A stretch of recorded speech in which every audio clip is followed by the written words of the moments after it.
আসসালামু আলাইকুম দর্শক, বাংলাদেশের পরিস্থিতি নিয়ে সংসদে ভাষণ দেওয়ার জন্য ভারতের প্রধানমন্ত্রী নরেন্দ্র মোদীর প্রতি আহ্বান জানিয়েছেন দেশটির পশ্চিমবঙ্গ রাজ্যের ক্ষমতাসীন রাজনৈতিক দল তৃণমূল কংগ্রেস।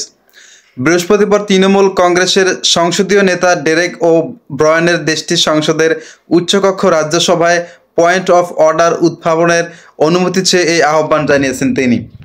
সংসদের রুল 251 উদ্ধৃত করে ডেরেক ও ব্রায়ান বলেছেন, তিনি চান প্রধানমন্ত্রী নরেন্দ্র মোদী সংসদে এসে বাংলাদেশ ইস্যুতে বক্তব্য দেন। পরে রাজ্যসভার চেয়ারম্যান জনদীপ ধনখড় বলেছেন, এটি পয়েন্ট অফ অর্ডার নয়। এরপরও ব্রায়ানকে আর কথা বলা চালিয়ে যাওয়ার অনুমতি দেননি তিনি।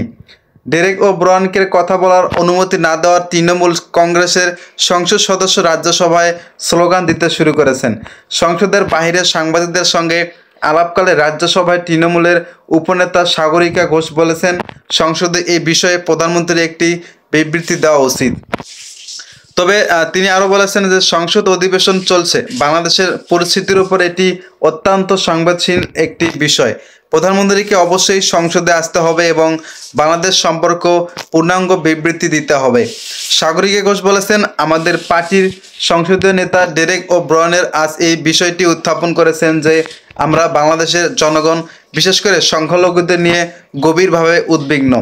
তিনি বলেন, প্রধানমন্ত্রীর সংসদ আসা এবং বাংলাদেশের পরিস্থিতি সম্পর্কে ভারত সরকার কি করতে চায় সে সম্পর্কে একটি পূর্ণাঙ্গ বিবৃতি ও সম্পূর্ণ ব্যাখ্যা দেওয়া উচিত বলে মনে করেছেন তিনি।